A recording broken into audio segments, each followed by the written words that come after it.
இப்போ லைவ்ல big pass ஒரு டாஸ்க் கொடுத்துருப்பாரு. 4 ஃபைனலிஸ்ட்டும் வின்னர் ஸ்பீச் வந்து கொடுத்துருப்பாங்க. கொடுத்து முடிச்சதுக்கப்புறமா சபரி வந்துட்டு கேமரா பார்த்துட்டு மக்களுக்கு ரொம்ப தேங்க்ஸ் சொல்கிறாங்க. நீங்கள் வந்து வேலனையும் இன்னொரு கேரக்டர் எனக்கு மறந்து போச்சு, 2 கேரக்டர் உண்டுல்ல சபரிக்கு, அந்த 2 கேரக்டரையும் நீங்கள் வந்து ஆதரிச்சிங்க. அதே மாதிரி என்னையும் ஆதரித்து கொண்டு வருவீங்களான்னு எனக்கு ரொம்ப பயமாக இருந்துச்சு. பட் நீங்கள் என்னையும் ஆதரித்து இங்கே வர கூட்டிகிட்டு வந்துட்டீங்க. மக்களுக்கு நான் நிஜமாவே நன்றி சொல்கிறேன். முதல்ல ரொம்ப பயமாக இருந்துச்சு, பிக் பாஸ்க்குலாம் நம்மளால் போக முடியுமா, என்ன ஆகும்னு தெரியலையே அப்படின்ட்டு இருந்துச்சு. ஃபேமிலியெல்லாம் விட்டுட்டு பிரிஞ்சிருக்கணும், இப்படி எல்லாமே யோசித்தேன்.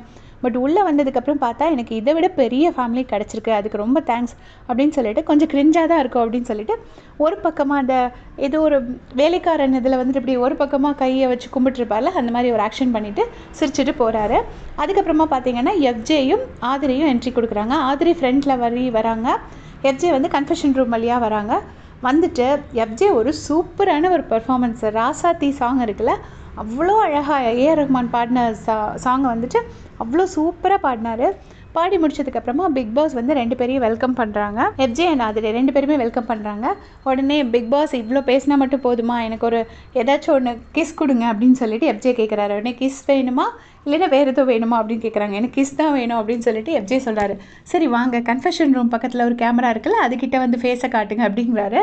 நானும் வெயிட் பண்ணிகிட்டே இருந்தேன், எப்படி தான் கொடுக்க போகிறாரு அப்படின்னு சொல்லிட்டு.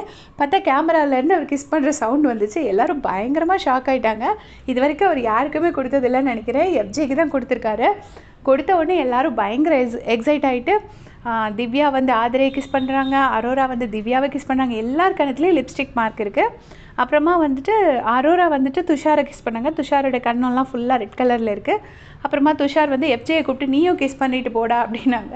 இங்கே என்னடா நடக்குது அப்படின்னு சொல்லிட்டு எல்லோரும் கண்ணாடியில் அவங்கவுங்க ஃபேஸ் பார்த்துட்டு இருந்தாங்க. இதுக்கிடையில் ப்ரமோஷனுக்காக ஒரு ஸ்கூட்ரு வச்சுருக்குல்ல, அந்த ஸ்கூட்டி மேலே வந்துட்டு பிரவீன், அதுக்கப்புறமா இன்னொருத்தவங்க யார், அமித் அண்ட் எஃப்ஜே 3 பேர் உட்காந்துட்டு வாட்டர்மெலன் ஸ்டார் வந்து பாத்ரூம் போகிறப்ப கீழே விழுந்துட்டார், அவரை தூக்கி போடுறதுக்காக நாங்கள் போயிட்டுருக்கோன்னு சொல்லி ஏதோ டீஸ் பண்ணி ஃபன் பண்ணிகிட்டு இருக்காங்க. இதான் இப்போதைக்கு லைவில் நடந்துட்டுருக்கு. இனிமேல் தான் கனியக்காவும் சுபிக்ஷாவும் என்ட்ரி கொடுப்பாங்க. அதுக்கப்புறம் தான் விக்ரமை போட்டு உட்காந்து டீஸ் பண்ண போகிறாங்க அப்படின்னு நான் நினைக்கிறேன். பார்த்துட்டு அப்டேட் பண்ணுறேன். தேங்க்ஸ் ஃபார் வாட்சிங்.